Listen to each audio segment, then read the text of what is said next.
So good morning, good afternoon, good night, depending on where you are connecting from.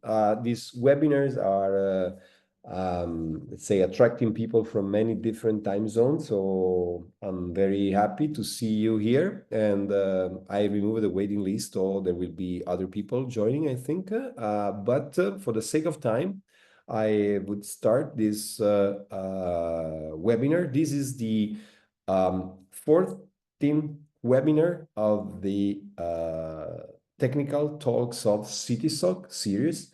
My name is Fabrizio Lamberti. For those who don't know me, I'm the Vice President of Technical Activities of IEEE Consumer Technology Society. And we launched this series starting from a webinar of individual speakers organized in each of the technical committees of CTSoc to transform this event in something engaging and involving more than one speaker at a time. The technical activities areas is a rather new areas that's been established something like 4 or 5 years ago as a collector of activities supporting various areas of an IEEE society and IEEE Consumer Society, Consumer Technology Society in particular. And it includes 15 technical committees. Well, initially 14, now a new one has joined, the Quantum in Consumer Technology. Here you can see their names. And as you can see, these technical committees are covering, broadly covering all the areas of interest of Consumer Technology Society. The organization of this technical activities area is like that. So you see there a technical committees board, which is governing, let's say, the activities run in the 15 technical committees. There is also a future directions committee.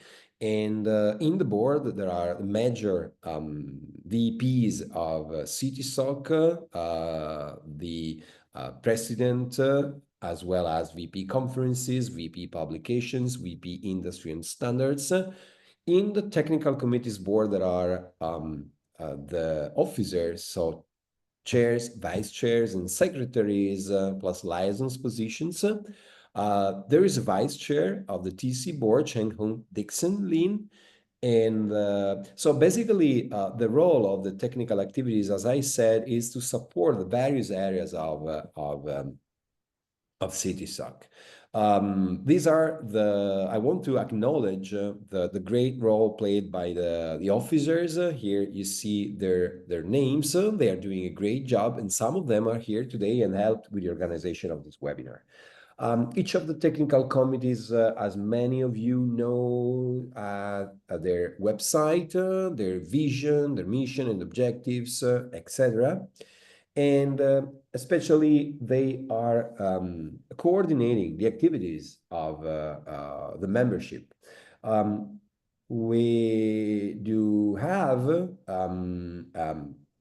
currently about 1,500 members for the technical committees. You don't need to be an IEEE member to be a member of the technical committees, and new potential members can submit their application through an online form, which you can see depicted in this slide. So this is the current size. There are about, as I said, 1,500 members, and they are growing quickly. In the last 2 months, about 100 new members. किसी को कब्जा पत्र नहीं दिया है, सिर्फ आवंटन पत्र है Please mute और your mic, please. Site plan है इसका और रजिस्ट्री हो रही। कब्जा पत्र का तो नहीं है अभी यहाँ पे किसी के पास। There's someone. Okay, sorry for that, and I start sharing again. Sorry for that. And so here you can see also their distribution across the various technical committees. What's the role of these committees? As I said, is to support the technical activities of CTSoc as a whole. So in terms of conferences, publications, standards, education, and history. And some examples of the contributions that they have made. So they select technical positions in conferences. They help gathering new associate editors. They organize special sections in journals. They organize workshops and sessions in conferences. They are engaged in cross societies initiatives like the IEEE Digital Privacy, the IEEE Digital Reality Initiatives, also collaborations with other societies and organizations. They have launched special interest groups. They are involved in the identification of the distinguished lecturers of CTSoc. Recently, we also launched funded projects like internships for students. They are involved in the development and implementation of standards. So I just want to show you some of the opportunities that are open now. Like this is the page where you can find the conferences we call for papers for this and next year. But also there are calls for volunteers willing to serve in various roles. For instance, we have identified with the technical committees about 150 people serving in the technical committees of ICC Taiwan and Gaming, Entertainment and Media Conference, still in Taiwan. And also, we have many activities concerning publications. So if you're interested in the publications, transactions, magazine, but also other publications of CTSoc, please check this page.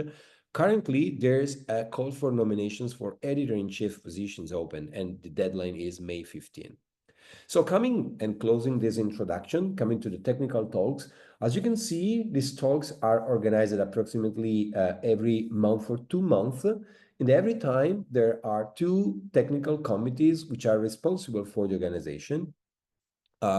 We are talking today of the 14th edition, and we'll have 2 speakers. I will leave the floor to the officers of the sensors and actuators technical committees and the application-specific consumer electronics for smart city technical committee to introduce their speakers. But I would like anyway to welcome them. So I would like to welcome Mr. Kodai Kikuchi-san for the sensors and actuator TCs. He is from, as you can see, from NHK, so the Japan Broadcasting Corporation from Japan, and Professor Sumyabrata Dev for the SMC TC from University College Dublin, Ireland. So I'm really honored to have them speaking today. And so I hope you will enjoy this webinar. That's it from my side. So please enjoy the talks. And I leave the floor to the officers of the 2 TCs, Professor Chipen Fang, Professor Hiroshi Shimamoto, and Professor Dr. Boon Chong Han, who will moderate the meeting from now on. Thanks again and enjoy. Okay, thank you, Professor Fabrizio. Yeah, thank you. My pleasure. Yeah, so now I can start the webinar for SATC. Okay, yeah, so thank you all the person attendee can attend today's webinar. So firstly, yeah, Dr. Shimamoto, would you like to briefly introduce the speaker today, Mr. Konda? Thank you very much. Okay. Can you hear me or can you see me? Hello? Yeah. Can you hear me? Yeah, we can hear you. Okay. Sorry. Good evening, everyone.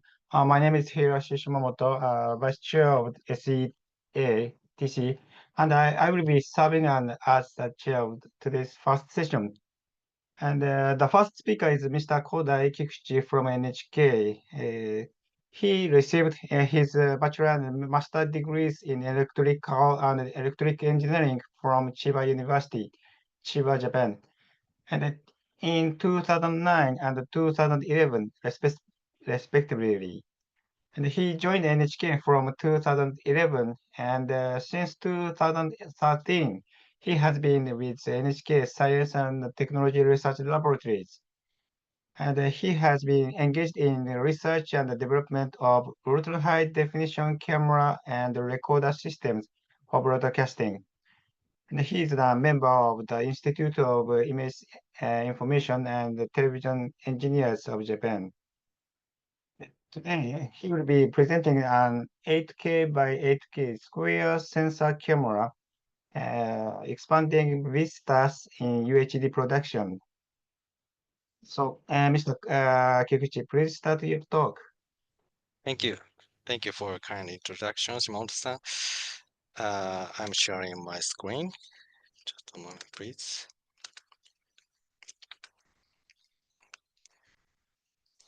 Okay, and I'm going on this application screen because I had some issues during the testing. Sorry for inconvenience, but okay, No can you problem. see my? Okay, thank you. And I'm also, just in case I turn off my video. Okay, let me start. Good morning and hello and good evening, everyone. I'm Kodai Kikuchi from NHK Japan. I think it is a really honor to present our work here. And NHK is a Japanese public broadcaster with a dedicated broadcasting research laboratory, which I work in. And for over a decade, we have been pioneers in developing HK-based technologies, including HK imaging devices. And today, I'd like to introduce our latest camera system, which offers a resolution beyond 8K, and it has a potential to expand the scope of UHD production and also consumer technology capability. So here is our outline of my talk. Since time is limited, this talk will mainly focus on the motivation behind the sensor development and example of the footage we can capture with this camera sensor, and rather than its technical details. And before diving into the main topic, let me briefly introduce myself. I joined the NHK Laboratory in 2013, as Shimoto-san introduced, and I have been involved in several HK-related R&D projects since then. I initially worked on developing a HK video recorder supporting up to 120 FPS video. And I also contribute to the development of HK video editing system and HK video interface using optical fibers, a very high throughput video interface. And following that, I shifted my research focus to HK camera systems. Especially, I developed an HK 240 FPS high-speed camera system. This camera was used in the various HK broadcasts of particularly in live sports contents, including the Tokyo 2020 Olympics, delivering clear and smooth slow motion HK footage. And more recently, Can you show your slides in full screen? It's not okay. working. Can you see? It's not working full screen, so I think you can continue like yes, this. Yes, yeah. So, yeah, should I going on this this screen? Okay, sorry. Sorry for. Please continue. Okay, thank you. So, and yeah, I have been working on the I also have been working on some camera improvements in autofocus technology or noise reduction and others related to the 8K camera system.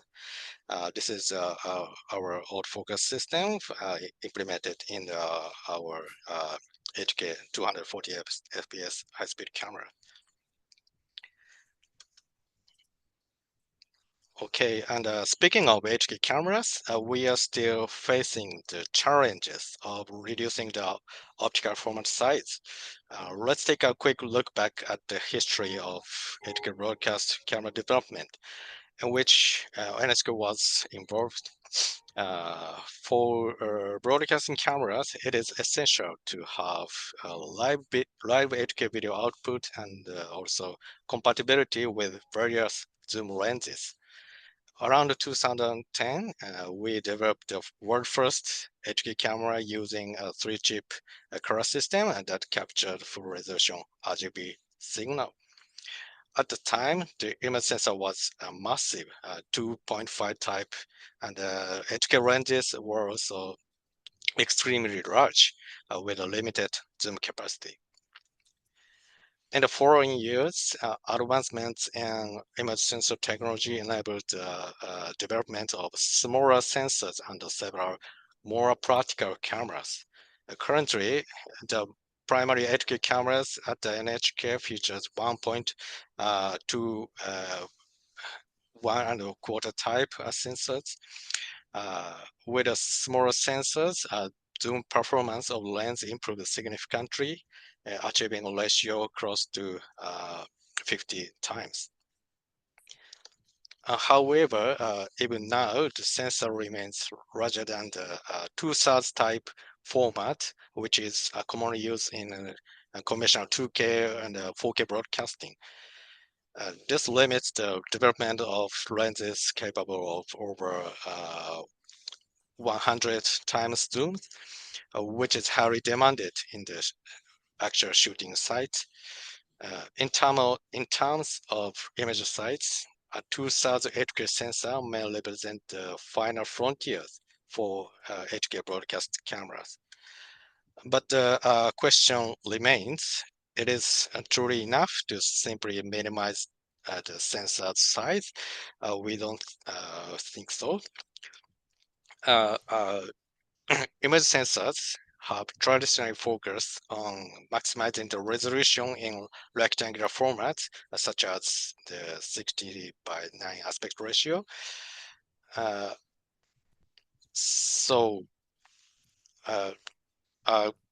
Key milestone in this trend was the achievement of 8K resolution or 4K resolution a few years ago. And nowadays, video formats are evolving beyond the conventional 2D frameworks. With the rise of the large screen formats, large screen theaters, such as full-size IMAX or dome theaters, and the growing demand for free viewpoint contents like 360-degree video in VR and XR, wider vertical photo size is becoming increasingly essential for image sensor.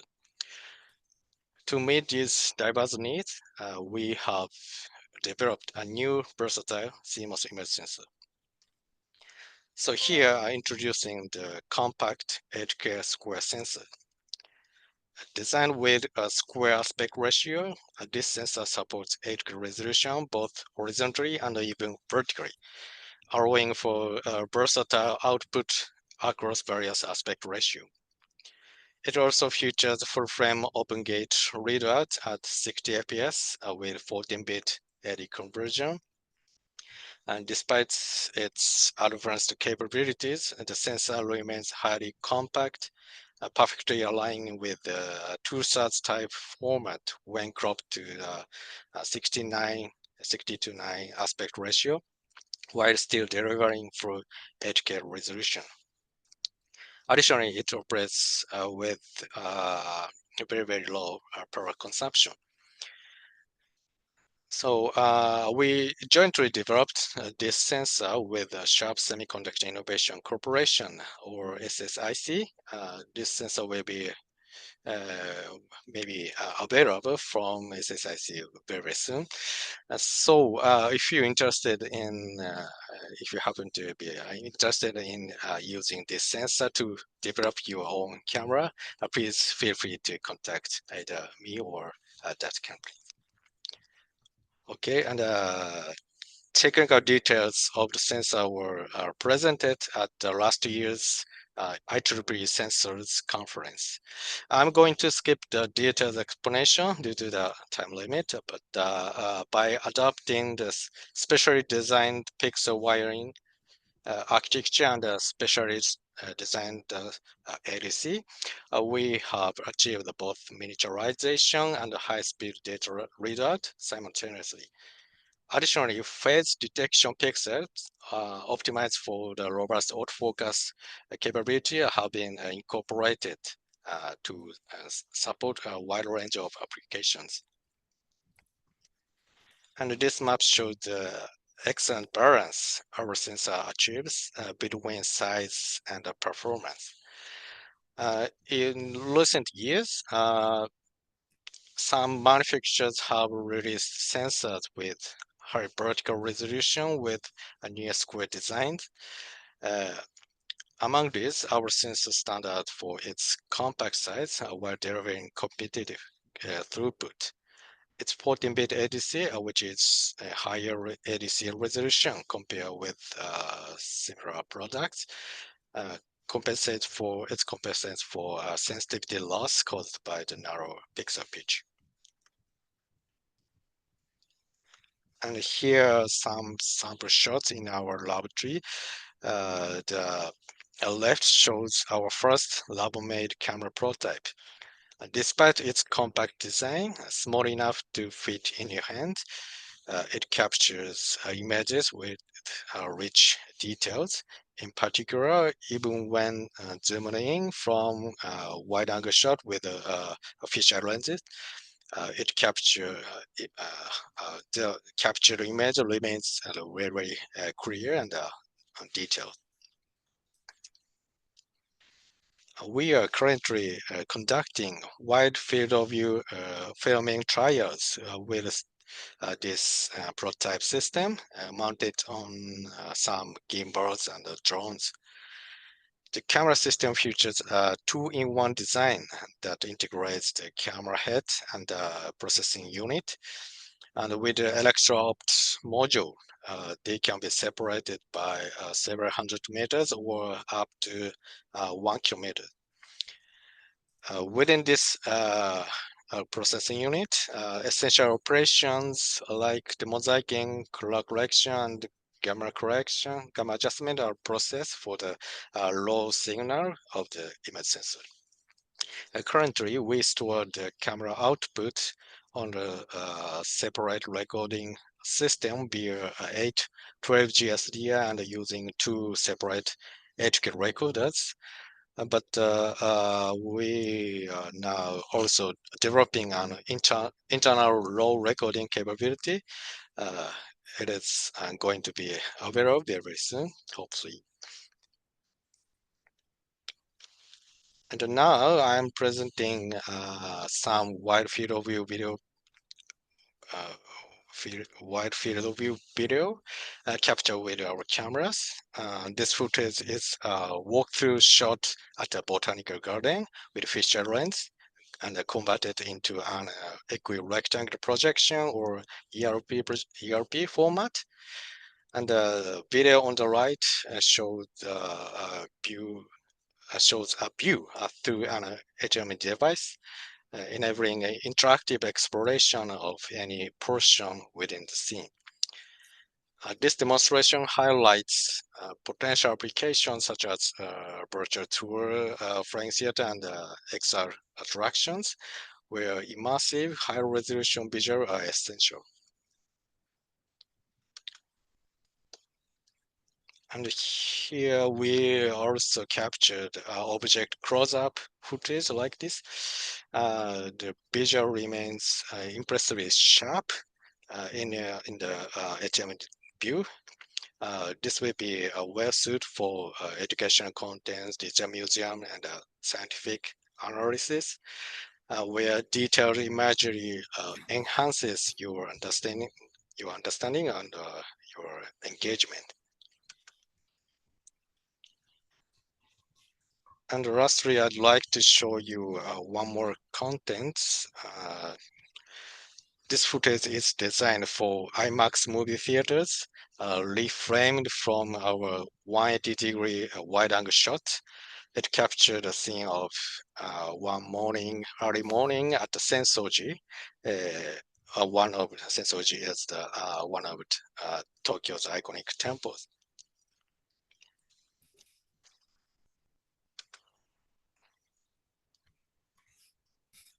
Okay, first, this is the original one-by-one fisheye footage captured using a cut gimbal.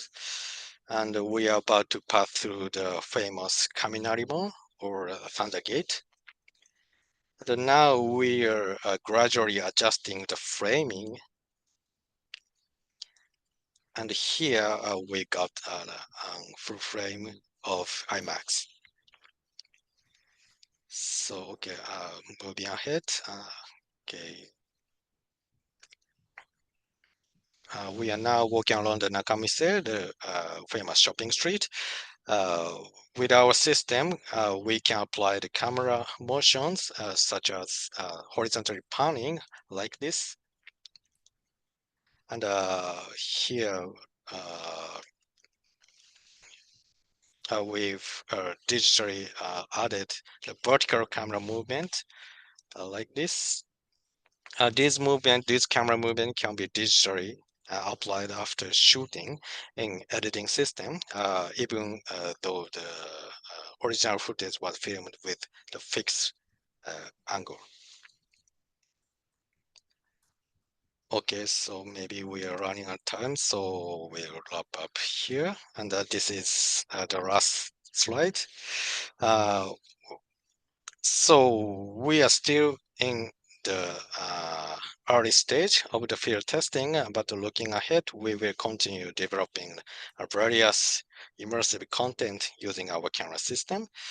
And we also plan to integrate our sensor into practical 2/3 CMOS cameras and 360-degree cameras, which will be 50K resolution using the back-to-back imaging configuration. And furthermore, we will expand its applications beyond video production, incorporating the sensor or camera into fields like medical imaging, industrial monitoring, and surveillance system. Okay, that's the end of my content. And one more information that we also have a collaborative schemes for co-production or joint development. So if you are interested in such collaboration with the sensor or with this camera, please feel free to contact us. Thank you so much.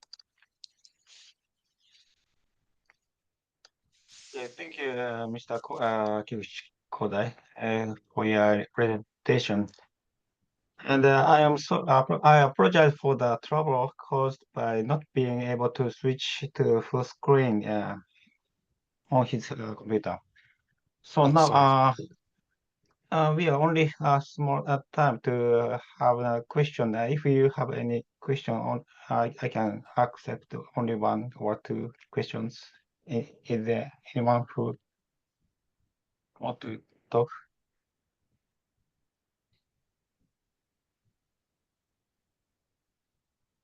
Okay, then let's switch to the next speaker. And if there is another question, okay, do we have an existing product in market with this sensor? Not yet. Thank you for a question. And yeah, we are really hoping to apply this our sensors to actual camera system. So I hope some camera manufacturer contact us and to develop the actual camera system and bring it to the consumer. fields. Yeah, I hope so, but not yet. Thank you for the question. And any other questions?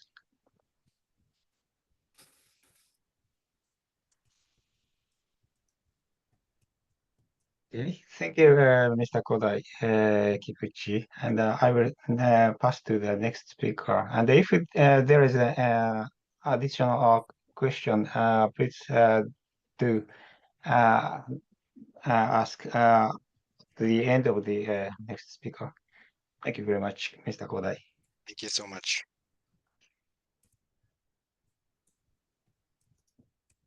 Hi, so the next speaker is Prof. Sumya Brata Sadev from UC College Dublin, Ireland. The title of his talk is AI-powered environmental monitoring for smarter urban future. Prof. Sumya Brata Sadev, you may begin now. Thank you so much for the introduction, and thank you, Kiko-san, for such a wonderful presentation. I think your previous talk actually sets the scene for the talk which I'm going to talk about right now, is essentially sensing the city using mostly camera sensors. So good afternoon, everyone. It's a pleasure to be here. The title of my talk is Sensing the City, AI-powered environmental monitoring for smarter urban futures.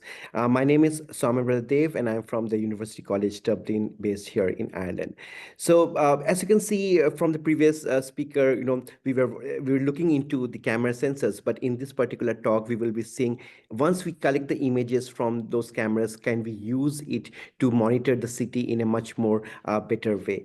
So why do we require monitoring of the city? Like, as we all know, cities around the world face increasing pressures because of the climate change, pollution, and the resource demand is actually limited.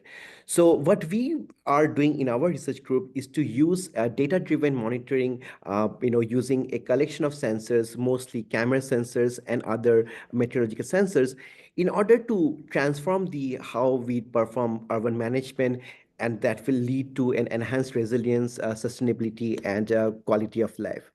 So I work in the School of Computer Science, and what we do here is that to use artificial intelligence and machine learning to analyze these huge amounts of data. Like as I was mentioning earlier, we use mostly satellite images and other sensors to uncover some of the patterns in which we can perform a more sustained monitoring of the city.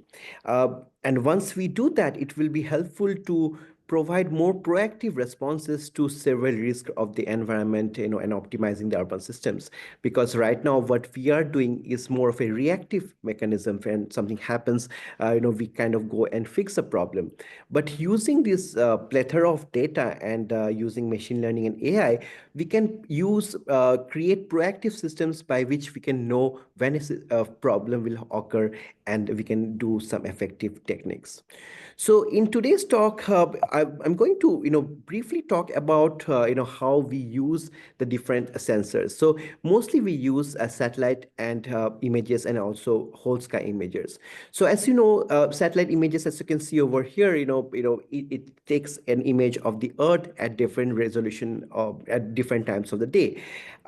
On the other hand, we also use ground-based images, which we call as whole sky images. So what exactly whole sky imager looks like is essentially a fisheye lens camera that looks up into the sky and takes pictures of the sky like every few seconds or few minutes. Now, the interesting thing about using of whole sky images is that we can have better temporal resolution, because we can capture images every few minutes, and also we can have a very localized information of it. However, satellite images, on the other hand, can give a more of a global picture. So using this, in this talk, I'm going to touch base on three main topics which we are working on. So first is on coastal monitoring. So as we are based in Ireland, it's an island, and we have a huge kilometer of coastlines, around 3,000 kilometers of coastline. And it's important for us to make sure that we perform a good coastal management so that we are well prepared for natural disasters. And one of the most important thing is to understand and identify where is the coastline from the satellite images. So we do collaborate with the Geological Survey of Ireland, and what we have understood is that most of the geologists, they kind of do it in a manual approach where they manually annotate the coastline from the satellite images. So what we are trying to do is that can we use image processing techniques to make sure we can identify those coastline in a better way. We have worked with several age detection algorithms because we wanted to start trying off it as a modeling as an age detection problem, where we are just trying to identify this age of the water and the land. And we worked with several age detector algorithms, which are common algorithms in image processing, and we found that Canny age detector kind of works quite well as compared to other ground truths. So then once we have this initial study, we wanted to look in, can we start using deep neural network to understand these images? And what we have done is to look into the several spectral images in a satellite to understand whether any of the spectral bands in the satellite images give us better picture. So the picture that you see over here is actually the RGB satellite image, the ground truth mask, which is manually created, and I've showed here several of these images. So these are nothing but several bands because, as you know, the satellite images, they don't just really capture images in the visible spectrum, they also have the near infrared and other spectrums as well. So we can actually create a loads of indices, which we call as water indices, and we were trying to see which of those bands are useful for creating the land and water distinction in a much more better way. So one of the interesting thing that we have done is to use the permutation based importance score in order to understand which satellite bands are actually useful. So just to give you an idea on how this works, for example, this is an image of the near infrared image, and we use any of the machine learning algorithm to find classify each of the pixels as either water or land. So we get a baseline accuracy. The next step that we do is that we kind of permute all the pixels of this NIR image. So essentially we randomly shuffle all the images and we get this permuted NIR image. So you can see you can't really figure it out where is the land and the water.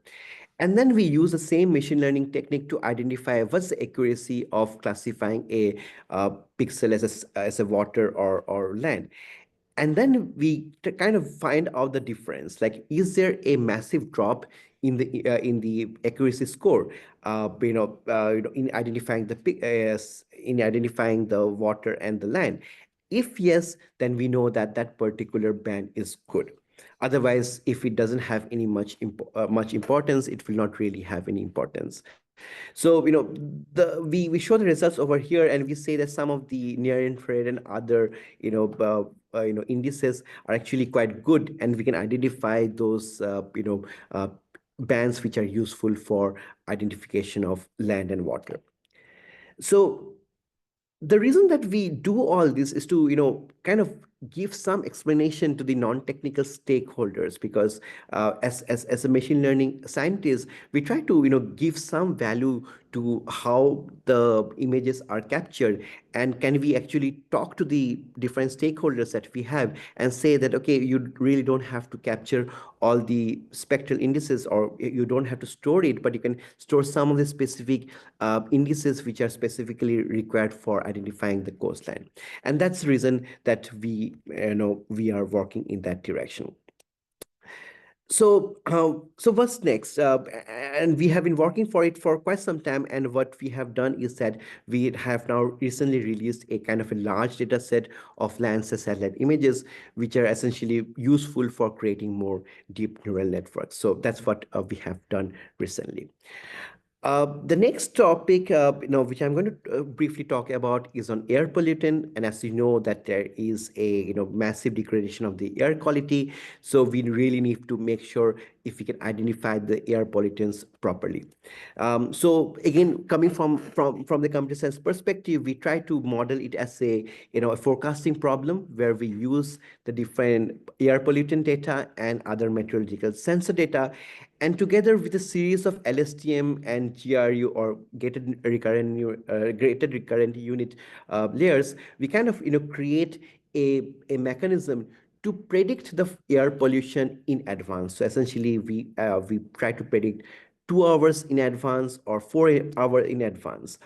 The reason that we do that is that if we can identify when there will be a huge surge in the air pollution, we can actually create more effective mitigation techniques. Just to give you a very quick idea on the results, I will not go into the details of it, but using this series of network of LSTM and GRU, we kind of have a very low RMSE or the root mean square error for several lead time, like 60-hour, 90-hour. Essentially, we can predict everything quite well in advance as compared to other state-of-the-art methods. We then used this for other pollutants as well, nitrogen dioxide and carbon monoxide, which are also very useful air pollutants to look at because they have really adverse effects to human health. And we kind of received similar responses where our proposed architecture using LSTM and GRU worked well as compared to the other systems. So again, this is a kind of a part of a bigger project where we are trying to create a more of a real-time prediction system by which we can actually help in creating an ecosystem of data processing and predictive analysis, which can help the different stakeholders. So then I will move on to the last part of my presentation, which is on sustainable grid management, which is another important thing that we are currently working on, again, using images as we have seen earlier. So just to give an idea about this of solar energy forecasting, as you know, we are now moving more towards renewable energy because we want to reduce the dependency of fossil fuels. But this is a very difficult problem, like the two problems which I've showed you earlier, coastal monitoring and air pollution, is kind of slightly easier because you can model it using deep neural network. But solar energy is a very difficult problem. As you can see over here, this is the amount of solar irradiance that is falling on a particular surface. And as you can see, there is a massive fluctuation of the solar irradiance. And it's difficult to model that using deep neural network. What we have identified is that if you can look into one of the dips in the solar irradiance, that particular time, the image that is captured around that time, it says that the cloud is covering the sun, and that is reducing the solar irradiance. And just after 5 minutes, when the cloud disappears, the solar irradiance becomes higher again. So again, you can see it's a multifaceted problem where we need to have a more localized information of the cloud to identify the pattern of the solar irradiance. So we have been working in that for quite several number of years, and as the previous speaker was talking about using fisheye lens as well, we also use fisheye lens to model our own versions of sky camera, and there has been a various few versions of sky camera that we have developed in-house, kind of a DIY system, which captures the images of the sky at a very regular intervals of time. So these sky cameras are really useful because they can give us a huge amount of data, and that we can capture every 2 minutes or 3 minutes, depending upon how we design the system. And based on that, we can create some sampling techniques, intelligent sampling techniques. I'm not going into the details of it, but essentially fisheye lens is kind of distorted because the area at the top is kind of distorted less, but area around the side, they are distorted to a very large extent. So if we can have a interesting sampling technique, which we call as hemispheric sampling, projected back to the image and capture the exact brightness of the sunlight of that particular pixel, we have seen that that really corresponds well with the rapid fluctuation which I was showing you earlier. So that's what we have been doing from the ground-based sky camera images, and then we kind of moved on to use it in a more bigger context where we use the satellite images as well, so that we have resolutions both from the ground base and also from the sky, and kind of fuse them together with the ground-based GHI or the solar irradiance values, the position of the sun, and then feed it into a series of LSTM and feed-forward network. So essentially, similar structure that we have used for the air pollution, but we are now trying to use it in solar irradiance forecasting, and what we have seen recently that really does well. So this is an interesting problem, and again, I think there's a lot of thing that we can do because this is a difficult problem to solve. So what we are currently working on is to use a device physics-driven neural networks, where we are trying to incorporate some aspects of physics, because you really cannot just model it using data. You need to incorporate the atmospheric physics parameters into your model to make sure you have a better prediction system. So I'm conscious of the time, so I'm just rushing through it. But just to give you my concluding thoughts, is that there is a massive push in using machine learning and AI, particularly in computer vision. That's my core expertise. And this is useful for coastal dynamics to understand, and inform climate resilience strategies in urban areas. Also, the data-driven analysis that we can do using AI can help us in creating a more healthier city.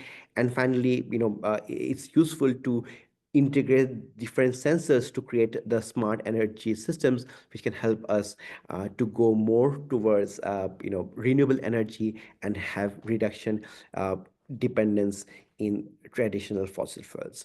So that's it from my side. Thank you so much. I really appreciate if you have any comments or questions. Thank you so much.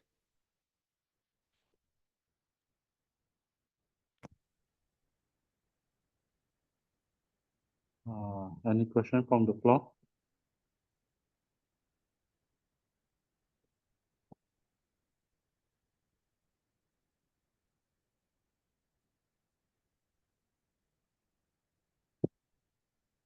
Okay, so since everyone is silent, I guess thank you. Thanks, Prof. Soumya Brata for the wonderful talks. Thank you. And Thank you. Prof. Abhijos, would you like to take over from here? Yes, I just want to join you in expressing our gratitude to the two speakers, Professor Dev and Dr. Kikuchi, for their grateful presentation. As you know, we will be publishing this recording online for those who are interested, and I hope that other people will contact you. And so thanks again for giving the speeches today, and thanks for your contribution to the technical committees overall.